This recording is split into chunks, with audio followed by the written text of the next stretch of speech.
kasih atas kehadiran Bapak-Bapak sesuai dengan jadwal yang sudah ditentukan oleh panitia IPAPN yang tergabung di Cipta Kumantap untuk diadakan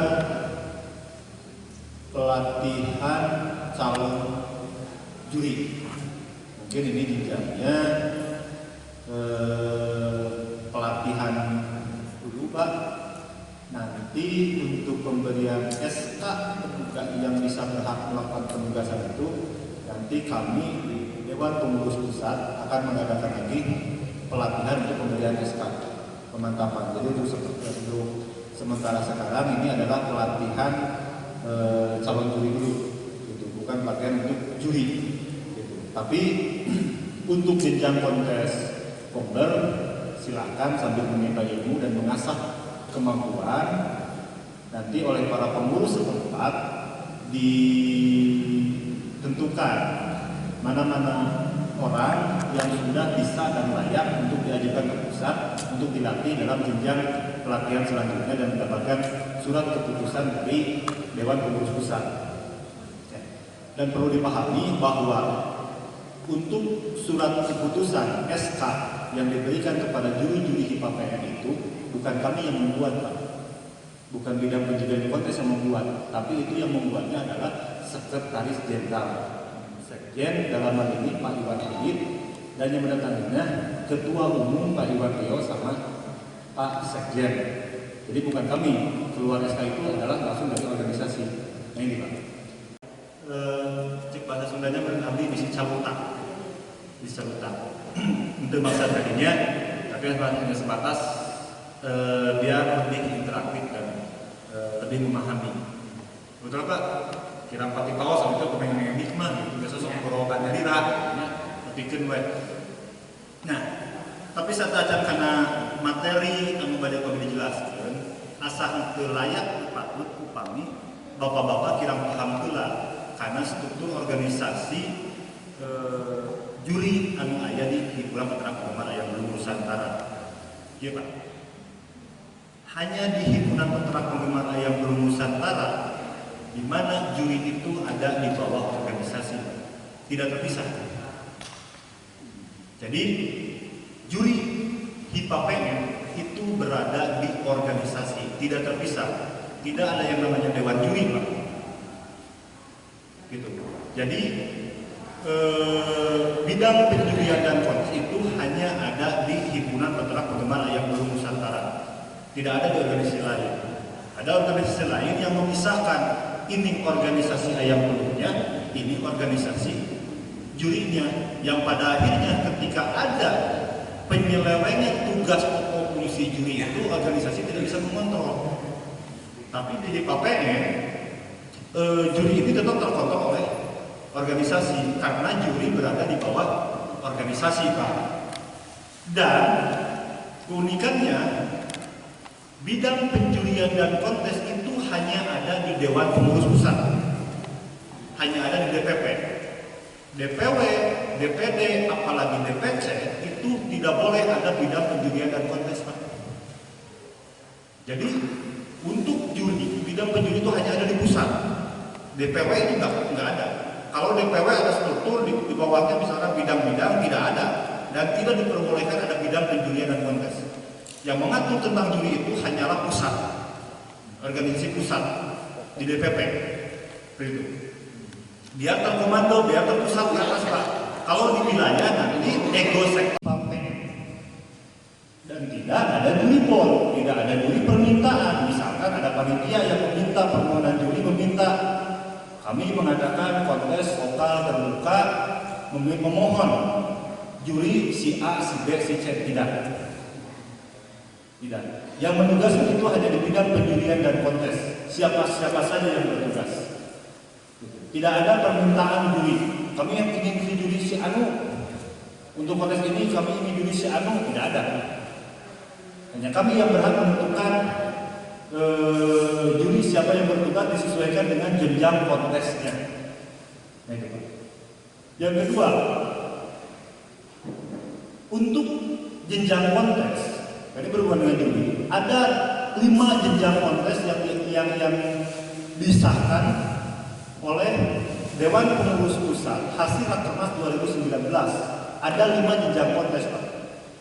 Pertama, jenjang kontesnya itu adalah konkur bernilai, konkur atau konkur bersama. Kedua, jenjang kontesnya itu adalah latber, latihan bernilai. Ketiga, lokal terbuka. Keempat, kontes besar. Kelima, itu kontes nasional. Nah, penjelasannya, untuk jenjang kontes konkur itu ya di sana tidak ada penilaian, Pak, dan tidak ada kejuaraan. Secara otomatis tidak ada penugasan juri.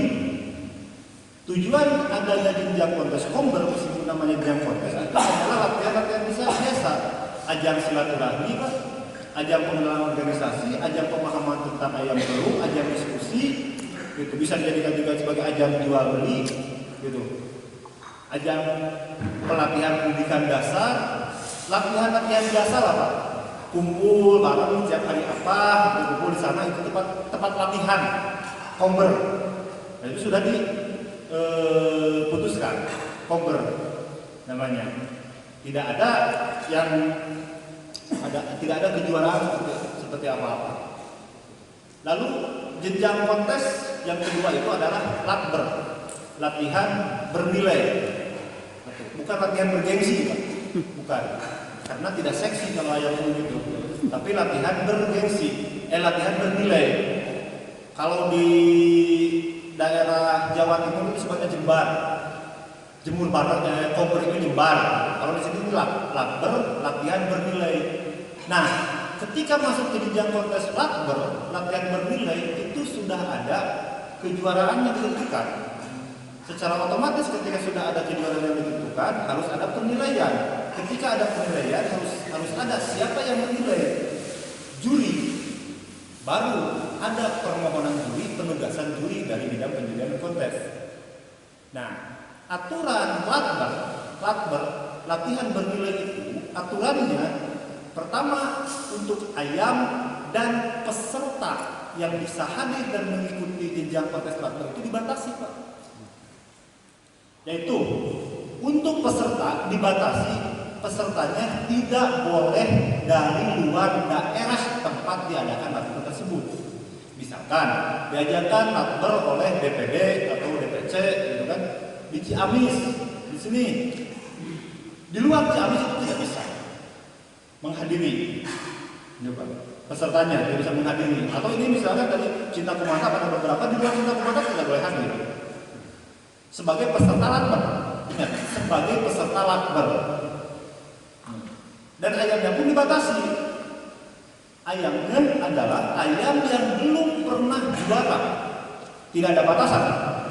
Tidak ada batasan juara 1 sampai 5, juara 1 sampai 10. Yang penting belum pernah juara di jenjang kontes lokal terbuka. Itu, Pak. Paham ya? Pesertanya dibatasi, ayamnya pun dibatasi. Ayam yang belum pernah juara di jenjang kontes lokal terbuka, kontes besar, kontes nasional. Jenjang kontes yang di atasnya. Itu. Dan kejuaraannya pun suara 1 sampai 15, bisa diadakan penampilan, bisa juga diadakan berat badan. Gitu. Yang ketiga, jenjang kontes yang ketiga itu adalah lokal terbuka. Nah, jenjang kontes lokal terbuka ini perbedaan dengan latber tadi, yaitu pertama ayamnya dibatasi, tapi pesertanya tidak dibatasi. Untuk lokal terbuka, dalam artian ayam dibatasi itu adalah ayam yang belum pernah juara di kontes yang di atasnya, berarti di kontes besar. Belum pernah juara di kontes besar, itu baru bisa mengikuti lokal terbuka. Adapun kalau sudah pernah juara di kontes besar, itu tidak boleh mengikuti sebagai peserta di jenjang kontes lokal terbuka. Tapi pesertanya tidak dibatasi. Kalau tadi kan dibatasi, kalau latber itu, kalau ini di lokal terbuka tidak dibatasi. Semua peserta dari seluruh Indonesia atau luar Indonesia itu bisa menghadiri, asalkan ayamnya belum pernah juara di kontes besar. Gitu, Pak. Mana contohnya yang kayak kemarin terakhir di Ciamis itu, sana itu lokal terbuka. Nah, yang keempat itu jenjang kontes besar. Nah, kalau jenjang kontes besar itu ayam dan pesertanya tidak dibatasi, bebas, bisa mengikuti jenjang kontes besar. Cuman perbedaannya, kontes besar itu jadwal untuk kontes besar itu ditentukan 1 tahun sekali, Pak. Ditentukan ketika rapat kerja nasional dan pengusulan dari masing-masing wilayah. Misalkan Ciamis ketika rapat ini bulan dibuatkan jadwal kalender kontes, Pak.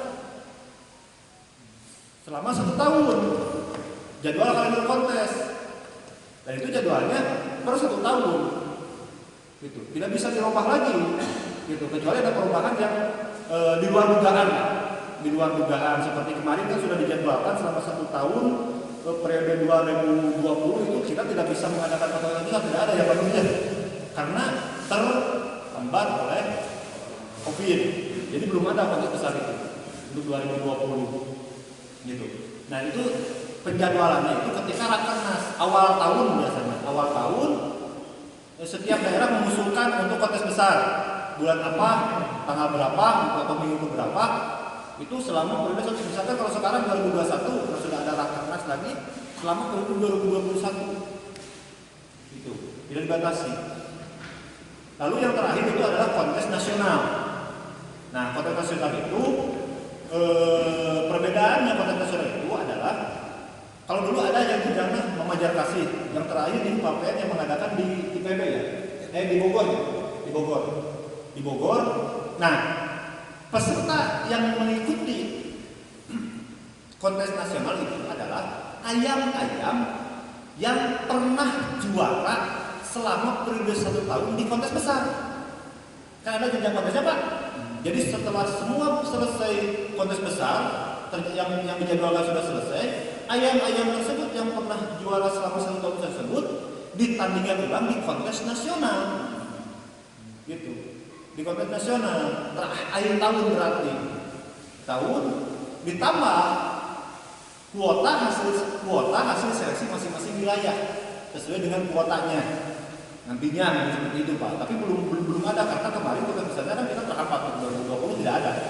Gitu. Nggak tahu untuk 2021 apakah mau kalender ulang atau mau melanjutkan kalender yang kemarin, gitu, Pak.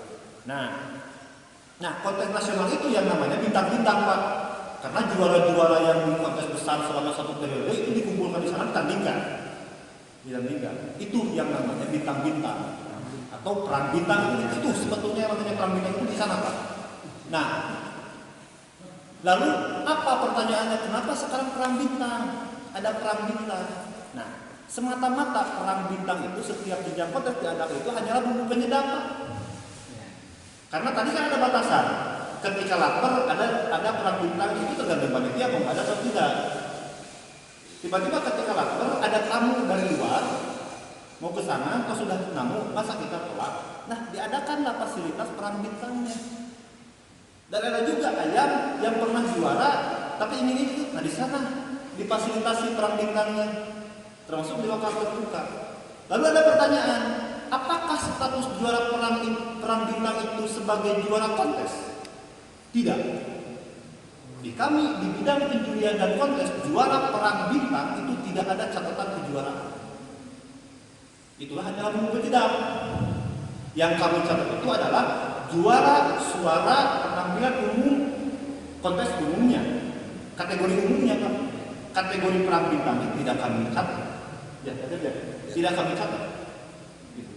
Jadi jika punya ayam setiap ada kontes itu perang bintang terus, Pak. Di lapar perang bintang juara ke-1, di lokal terbuka perang bintang lagi ikut, ada perang bintangnya juara ke-1 lagi. Gitu. Meskipun terus-terusan juara pertama, kami anggap tetap bahwa ayam tersebut belum mempunyai predikat juara di jenjang kontes. Gitu. Belum menjadi, karena yang kami anggap itu adalah kategori umumnya. Dan perang bintang itu hanyalah bumbu penyedap. Ya seperti bubur lah. Ada tidaknya bawang goreng ya tetap itu bubur, Pak. perang bintang yang utama itu adalah kontes nasional. Kontes nasional itu perang bintang. Tapi untuk memfasilitasi maka diadakanlah bintang-bintang gitu. Di Lakbar ada bintang-bintang untuk memfasilitasi pertama peserta yang dari luar yang hadir. Lalu kedua ada ayam di daerah tersebut yang pernah juara di kontes lokal, tandingannya di sana. Itu untuk memfasilitasi kan, untuk fasilitasi. Nah itu Pak. Lalu yang selanjutnya tadi mungkin Pak Polres sudah ya? Udah. Selanjutnya untuk masalah bidang penjulian dan konten dan untuk pelatihan dasar tentang penjulian mungkin tadi sudah terpahami mungkin tentang kualitas suara ayam dari Pak Haji Cecep. Saya hanya kepada teknis aja Pak, kepada teknis aja tentang gimana sih juri-juri yang 34 orang yang ada di HIPA PN ya sekarang Pak. Nah sekarang itu ada 34 tercatat secara keseluruhan itu menilai, memberikan angka terhadap ayam ketika berbunyi di kontes bagaimana itu ayam. Nah, simpel aja Pak sebetulnya. Pertama, juri itu harus memahami dan mengetahui tentang kualitas suara ayam pelung. Kualitas suara ayam pelung. Gitu. Kalau sudah paham tersebut gampang Pak. Harus paham mana ayam yang kualitas suaranya biasa, mana yang ayam yang kualitas suaranya sedang, mana ayam yang kualitas suaranya bagus, mana ayam yang kualitas suaranya istimewa. Kenapa seperti itu? Karena berdasarkan hasil keputusan Rakernas, penambahan dari buku bidang penjulian dan kontes itu sudah ditetapkan tentang standar pembagian kualitas suara ayam pelung Pak. Nah, mungkin Bapak bisa di sini. Tabel standar angka penilaian Pak. Jadi di HIPA PN juri mengacunya ke sini Pak. Jadi kami di bidang penilaian kontes di juri ini seperti ini. Kita bagi 4 kualitas suara ayam pelung itu. Jadi kualitas ayam suara biasa, kualitas sedang, kualitas bagus, kualitas istimewa. Nah, di masing-masing kualitas tersebut itu ada angka yang membatasi setiap kualitas tersebut. Gitu. Dan Pak. Nah, tapi sebelum ke sana, gini. Sambil dipahami itu Pak ya, nanti dijelaskan kembali ke awal. Lalu di kontes itu ada berapa kategori yang biasa umum dipertandingkan Pak, setiap kontes. Ada berapa kategori? 3. Pertama, lalu bobot. Ya, kita bahas dari bobot dulu ya Pak. Jadi secara umum yang biasa dipertandingkan di setiap jenjang kontes itu adalah ada 3 kategori yang dipilih. 3 kategori kejuaraan. Pertama kejuaraan suara, kedua kejuaraan penampilan, keempatnya kejuaraan bobot badan. Untuk kejuaraan bobot badan, persyaratannya ini harus paham. Persyaratannya yang paling utama dan paling diutamakan itu adalah harus ayam pelung. Jawab. Ayam pelung. Gitu. Yang utama dan yang paling utama itu pesertanya ayam itu harus ayam pelung. Gitu. Karena nggak bentuk kemungkinan ayam Brahma itu lebih besar daripada ayam pelung. Kalau hanya bobot ayam, ayam bisa. Karena ini kalau ayam pelung harus ayam pelung sesuai dengan standar ayam pelung yang layak dan ditentukan sebagai plasma nuktah Jawa Barat. Gitu. Ayam pelung. Yang kedua, persyaratannya simpel. Bulu ayam dalam kondisi normal, tidak basah kuyup. Karena itu berpengaruh terhadap timbangan. Nah kalau ada ayam seperti itu nanti panitia bisa untuk tolong dikeringkan dulu lah. Selayaknya aja, jangan terlalu basah kuyup seperti itu. Yang ketiganya posisi tembolok kadang Pak.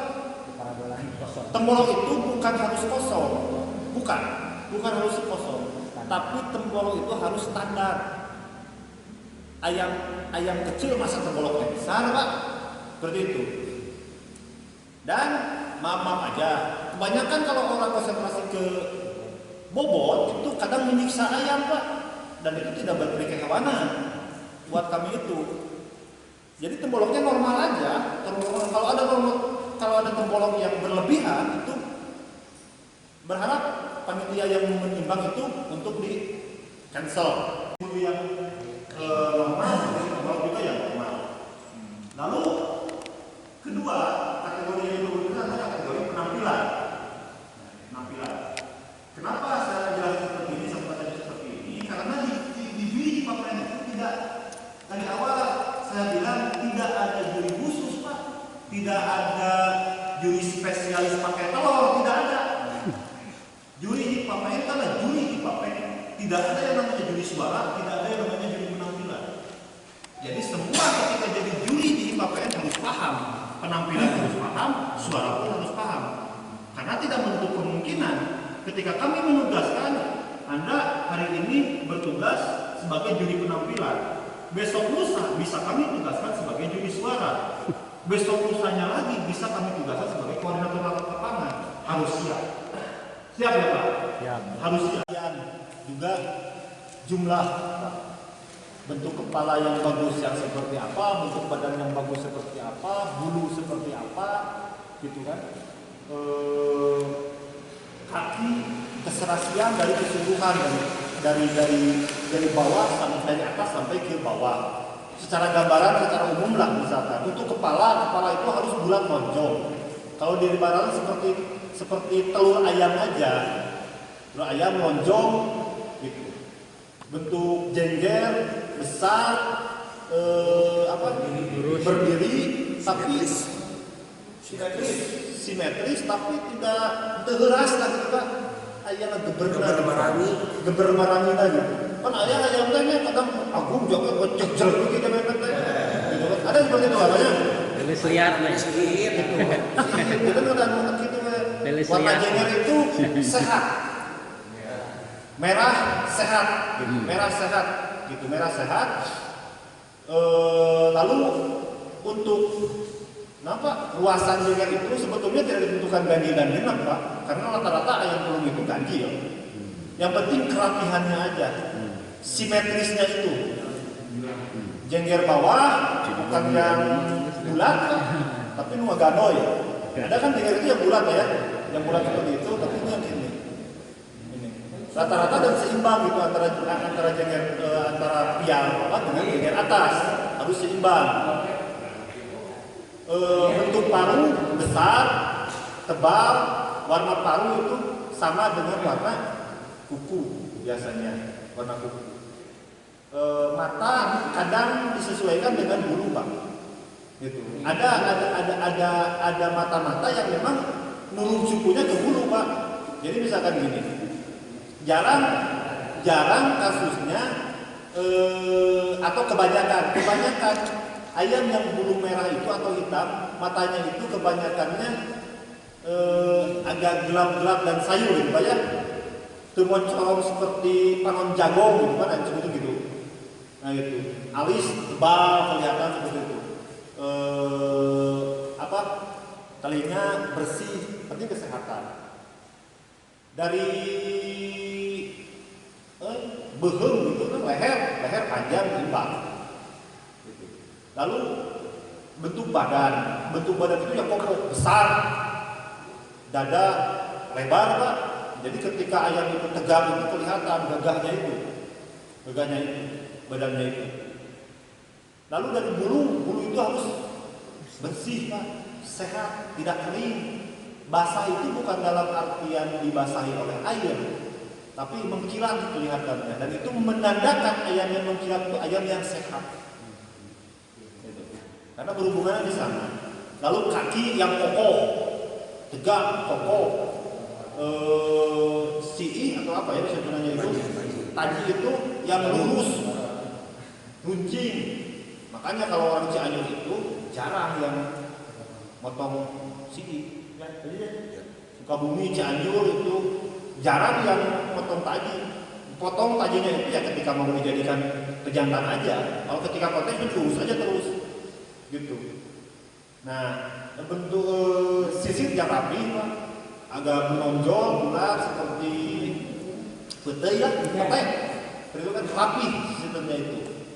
Warnanya kadang itu disamakan dengan warna-warna yang serasi, mau hitam atau mau hijau boto, mau abu gitu kan. Dan jarang ayam yang warnanya kuning seperti ayam negeri gitu kan, kecuali di warna-warna bulu tertentu gitu.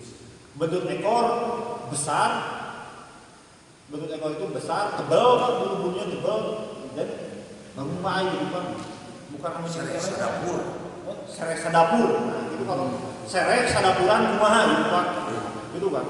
Bukan dalam artian ayam itu harus ke atas, kayak ceng-celengan kayak ayam katen, bukan Pak. Juga ceng-celengan peleret, bukan, tapi yang ya bahasa Sundanya itu sereh sadapur. Sereh lamun sadapur di ala sebenarnya itu kan bermain gitu. Bagus. Nah, lalu dari bulu ya tadi dari sisi kesehatan bulu itu, dan yang paling utama yang mana bulu itu ya? Ciri khas ayam bulu itu yang utama yang mana Pak? Merah. Gitu kan ya? Merah. Nah itu. Kalau tidak ada yang merah, ada yang merah yang juara. Tapi kalau ada perbandingannya yang utama yang merah. Lalu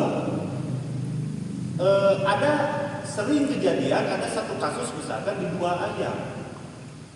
Yang satu ayam itu bagus, depannya tampan seperti itu sesuai dengan kriteria. Tapi buntut ekor itu belum keluar yang bulu jangona sebenarnya, tapi sudah masuk ke dalam kriteria. Nah, yang satu lagi bulu bagus, ekor bagus, tapi jenggernya itu ada kurang rapi.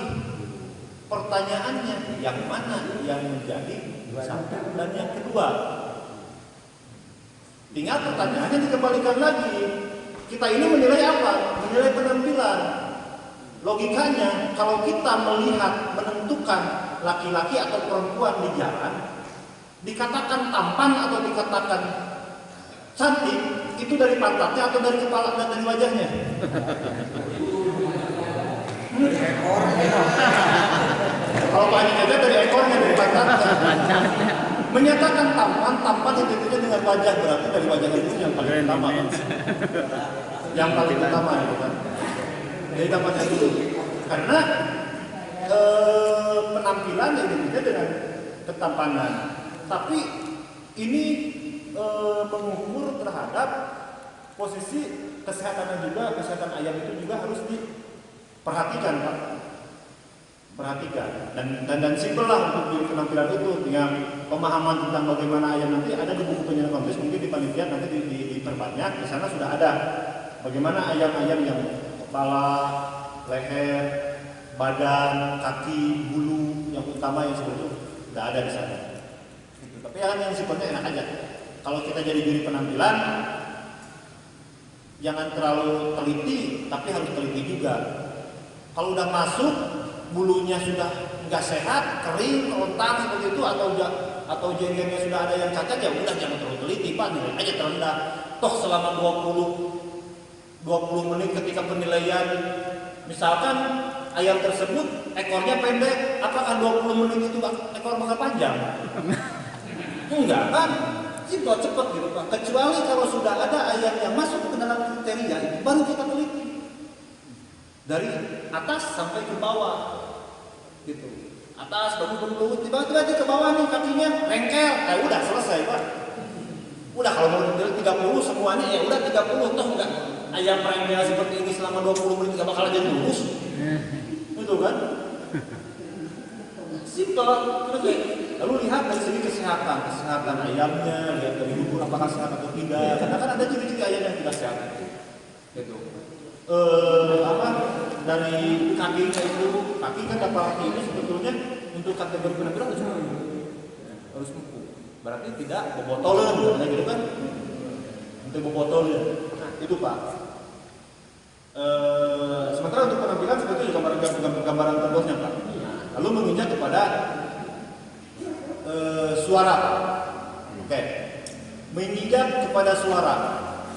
Kalau tadi di format penjurian penampilan itu kepala, badan, kaki, bulu, keserasian, jumlah. Kalau di suara pun ada 5 yang dinilai. Ketika Bapak ada nanti penjurian, ada form penjurian itu ada 5 yang dinilai oleh Bapak.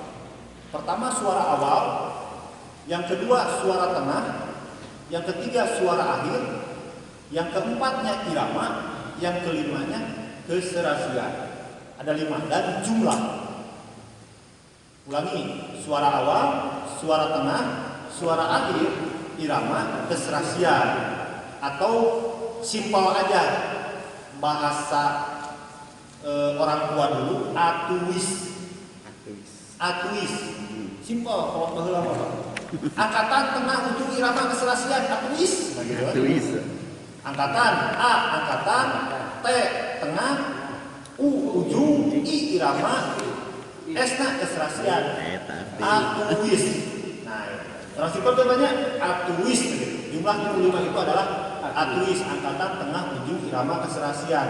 Suara awal, suara tengah, suara akhir, irama keserasian dan jumlah. 5 kategori tersebut yang harus Bapak pilih. 5 kategori. Nah, baru kita mengacu ke sini. Baru ke sini. Kami buat seperti ini ada beberapa landasan dasar yang harus dibuatkan seperti ini, Pak. Di samping ada beberapa sistem kontes, ada 2 sistem kontes yang dilaksanakan. Sistem kontes konvensional, dalam artian sistem kontes konvensional itu adalah penjumlahan dari 3 juri sekaligus. Ada sistem blok, di mana satu blok 1 juri. Coba bayangkan kalau tidak ada standarisasi nilai itu, antara juri di blok 1 dengan juri yang di blok 2 itu akan berbeda. Karena yang menilai 3 orang itu tidak bakal tentu sifat dan sikap dalam menilai ayam. Kalau tidak diberikan standar nilai, itu akan berbeda penilaiannya. Karena secara umum itu ataupun ya sering ada sifat juri itu ayam berehan, Pak, bageran gitu ya, ayam pelit, toh, gitu, ayam pelit gitu. Padahal mah sebetulnya ketika dua-duanya itu dia paham bahwa ayam tersebut ayam bagus, tapi karena yang satunya pelit, yang satunya itu bageran dari berehan, berbeda pada akhirnya angkanya itu, Pak, dan itu akan merubah terhadap jumlah keseluruhan. Itu. Nah, kalau dibuat standar penilaian seperti ini, bisa terminimalisir hal tersebut, Pak.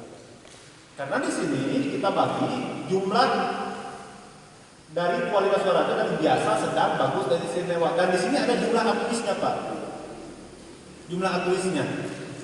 Untuk jumlah atuis biasa itu dari angka 30 sampai 32,5.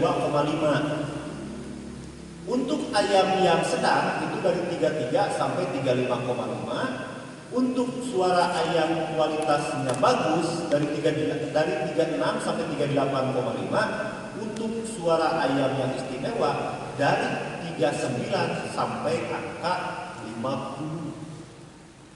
Kenapa? Dari mana kita pengen membuat standar sampai angka jumlah atuis 30, paling rendah, paling tinggi 50. Dari mana? Gitu, Pak. Jadi ini harus paham semuanya juga. Harus paham bahwa jangan sampai nanti ketika kita bertugas peserta itu nanya, dari mana Anda memberikan nilai kepada kami ini jumlahnya 30? Dari mana angka itu diambil angkatan dikasih nilai 6? Paling rendah, paling tinggi 10. Kita harus bisa menjawab.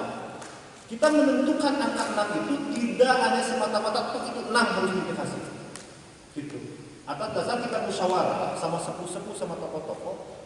Toh ayam pelung itu kan kalau ini kan sama. Siapa yang menciptakan ayam pelung sama seperti yang menciptakan kita juga. Dan kita tidak bisa menilai. Semuanya sudah sempurna. Tapi karena ini sudah ada harus dinilai, maka harus ada angka yang ditetapkan. Angka pemberian angka dasar 6 terendah itu adalah sebagai nilai penghargaan terhadap ciptaan Allah Subhanahu wa taala. tidak dari angka 1, tidak dari angka 2, tidak dari angka 3, bahkan tidak dari angka 5, tapi dari 50% ke atas, dari nilai dasar terendah 6. Gitu Pak dasar, kenapa dikasih 6? Jadi kalau 6 kali 5 itu nilai dasarnya itu dari angka 30. Batasan terakhirnya dari angka 10 kali 5 ya 50. Nah itu Pak, itu yang menjadi dasar kenapa paling rendah itu angka 6. Jumlah katulis paling rendah itu adalah 30 karena dari sana. Bukan hanya semata-mata ini harus 6 gitu. Harus 6, toh angka itu ada 4, ada 5. Kenapa tidak dari 5? Ya kalau bahasa Galuh itu mudah gabung Pak. Kalau huruf kesilungan ke anak akaran gitu, kalau cuma Galuh terus selalu huruf di 5. Biar kita lebih menghargai meskipun memang tidak bisa dinilai penciptaannya sudah sempurna ini. Betul. Paham ya Pak? Jika jangan nanti juri bapaknya jangan bodoh ketika ditanya dari mana dasarnya angka 6, tidak bisa menjelaskan. Udah 6 dari dulu. Itu penjelasannya Pak seperti itu. Nah, di sini kan dibatasi Pak. Kenapa dibatasi seperti ini? Kami paham, bukan hanya juri. Semua orang yang suka ayam pelung, bahkan yang tidak suka ayam pelung pun, ketika mendengar suara ayam pelung sebetulnya sudah bisa merasakan. Ini ayam suaranya biasa, ini ayam suaranya sedang. Ketika mendengar gitu kan, ini ayam suaranya bagus, ini ayam suaranya istimewa. Semua orang sudah paham, sudah bisa menentukan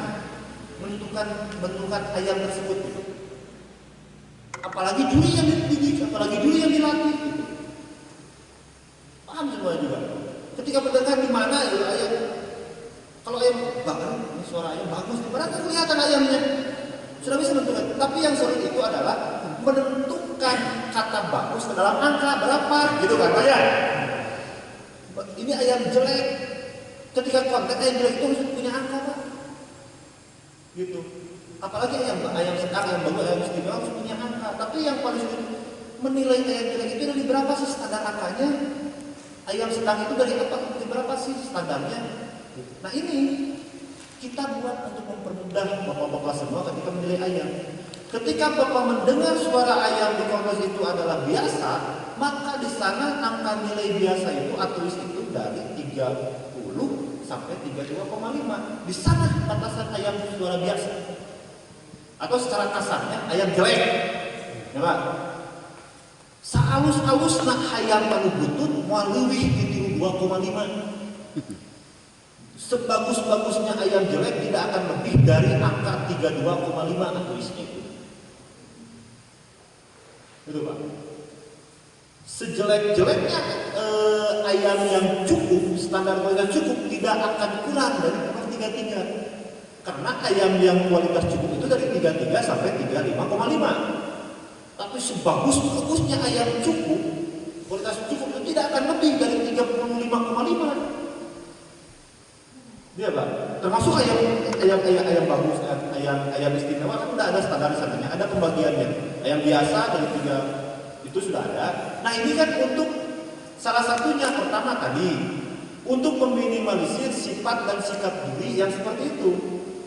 Jadi pasti tidak akan bisa merubah terhadap sifat dan sikapnya, gitu. Ada aja pasti juri anu bereha, juri anu pelita di papeda ya, jadi pacarnya, gitu. Tapi pacarnya tersebut juri anu pelit, jujur. Ketika zaman dulu pelit jelma ilmu, jujur pelit. Nah, tapi kalau saudara dia ketika menilai ayam sedang itu seperti berita pacarnya mau kurangnya tilu-tilu, gitu. Sabagaimana abdi mualui di 5,5 gitu.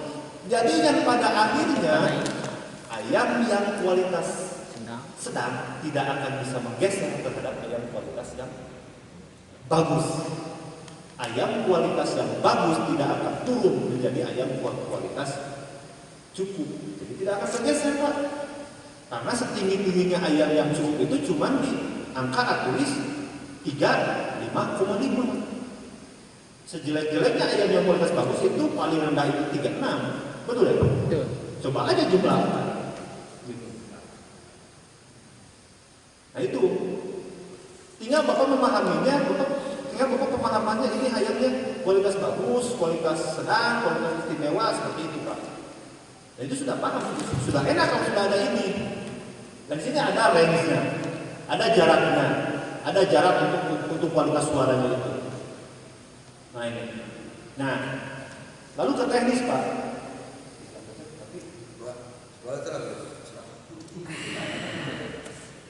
Ya. Untuk tata cara Pak. Nah, tidak lagi berbicara masalah kualitas suara, karena mungkin tadi Pak kita sudah menerangkan tentang kualitas suara yang gimana yang namanya sari, gimana yang namanya angkatan, yang mana yang dasar. Gitu. Tapi kita ke teknis dulu aja, teknis dulu aja. Nah, ini Pak, teknis juri ketika menilai, kan biasa babak pertama, setelah clear lapangan semua, baru juri masuk. Panitia penilaian dimulai. Nah, pertanyaannya, kapan juri memberikan nilai terhadap satu ayam yang berbunyi? Kapan ayam tersebut berhak untuk mendapatkan penilaian bendera, gitu kan? Yaitu ketika ayam tersebut berbunyi satu kali kesatuan utuh awal. Ketika ayam tersebut bunyi utuh dari awal sampai akhir, dari suara awal sampai suara akhir, itu baru ayam tersebut berhak mendapatkan bendera dan berhak mendapatkan nilai. Paham Pak? Jadi ketika berbunyi satu kesatuan utuh full. Kalau ayam mulai belum berhak, belum berhak. Tapi kalau ayam sudah itu sudah berhak. Sudah berhak mendapatkan bendera, sudah berhak mendapatkan nilai. Dan bendera itu bukan penentu terhadap angka, ya, harus paham.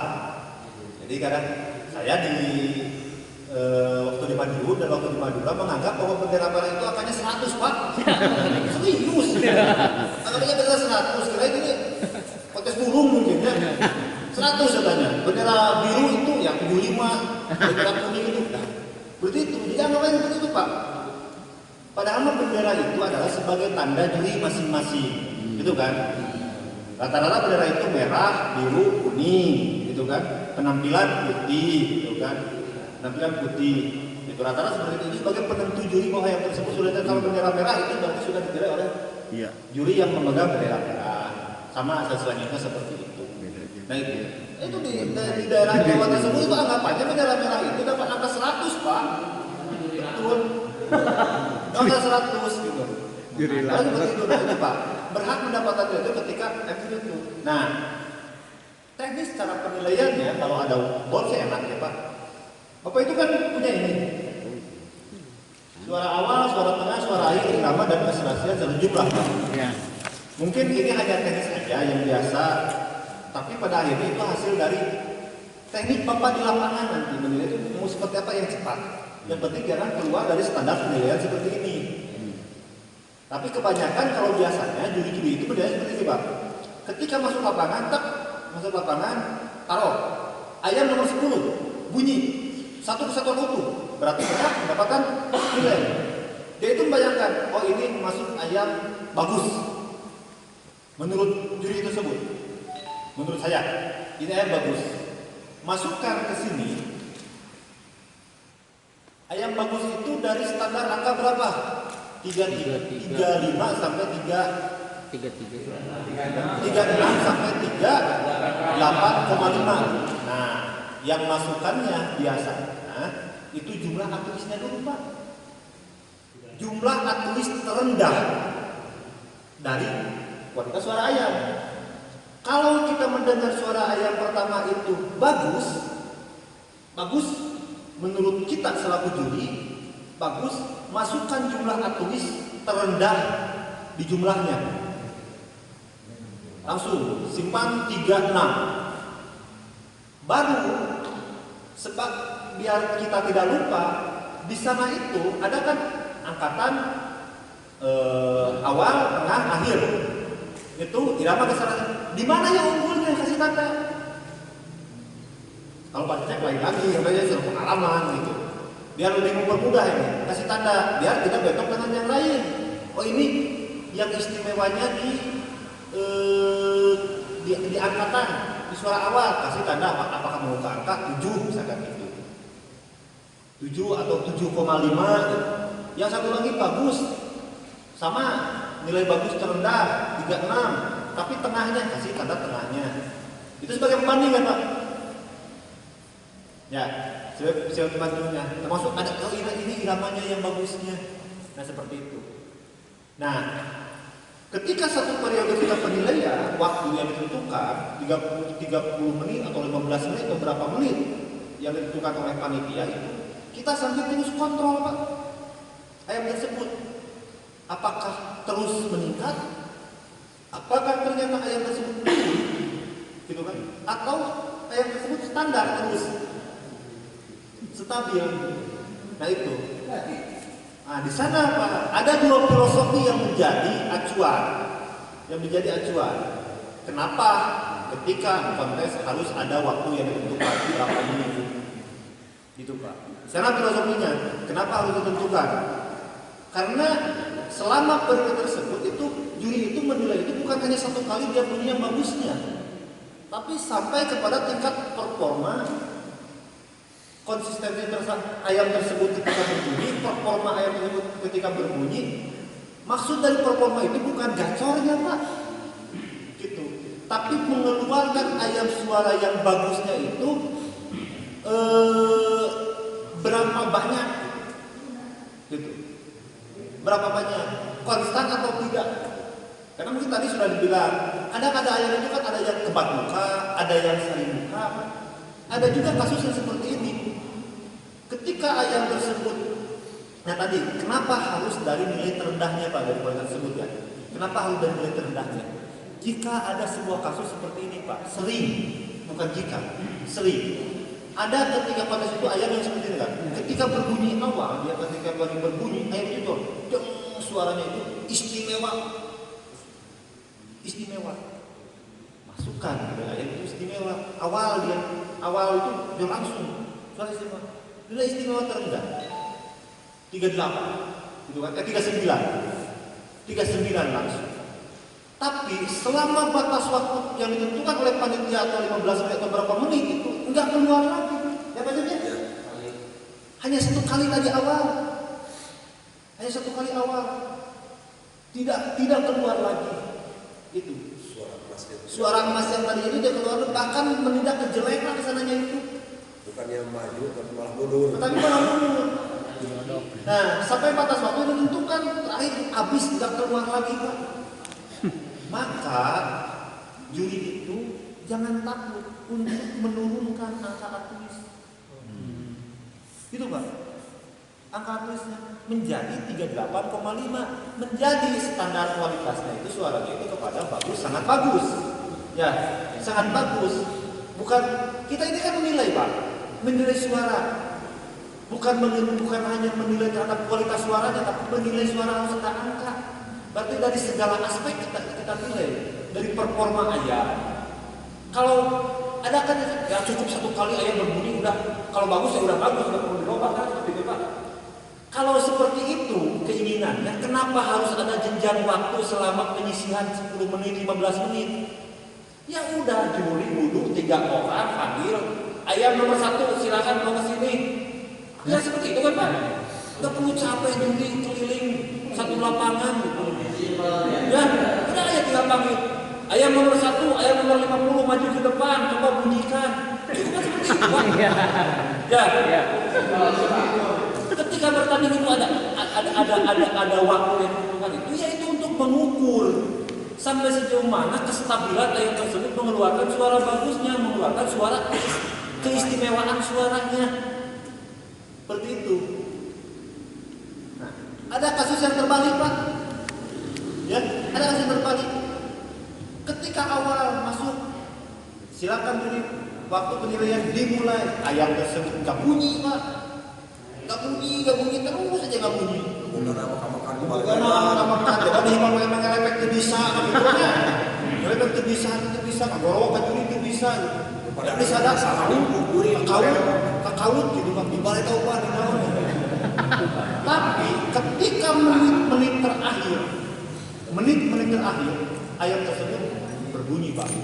istimewa. Langsung 50. Ya karena kan bangun bersadar, bangun bunyi istimewa, ya kasih nilai istimewa terendah. Oh, terendah. Waktu habis, ya udah istimewa yang tersebut. Gitu kan ya? 39. Iya. Ayam ketemu dengan waktu. Nah, berarti itu ayam pintar. Nah, berarti ayam pintar. Meskipun pemiliknya ya, Pak, seperti itu Pak. Itu Pak. Nah, kenapa dari nilai terendah diambilnya, dari kualitas nilai terendah? Ya di sana Pak. Jika ada ayam yang bunyi dari awal langsung bagus, langsung istimewa, tapi di sininya nggak keluar lagi, ada juga ayam yang kasusnya seperti tadi. Dan kami selalu memberikan kepada calon-calon juri ini, gini Pak, kalau jadi juri ini, bersikaplah kalian itu sebagai pembeli Pak. Bersikap sebagai pembeli, bukan sebagai penjual. Ingat, bukan sebagai penjual, tapi bersikap sebagai pembeli. Bagaimana kita ingin membeli ayam? Ayo, ingin ayam yang mana? Ingin ayam yang semuanya sempurna ya. Teliti. Bunyi ingin yang bagus, performanya ingin yang bagus, yang kedengaran ketika di rumah itu selalu keluar bagus, gitu kan? Bukan yang ingin bagusnya satu hari bunyinya, gitu. Tepatkan, bukan ditempatkan sebagai, bukan kita memposisikan sebagai penjual. Kalau juri sudah menempatkan sebagai penjual, kacau penilaian. Karena ayam jelek pun akan bagus karena sudah dijual.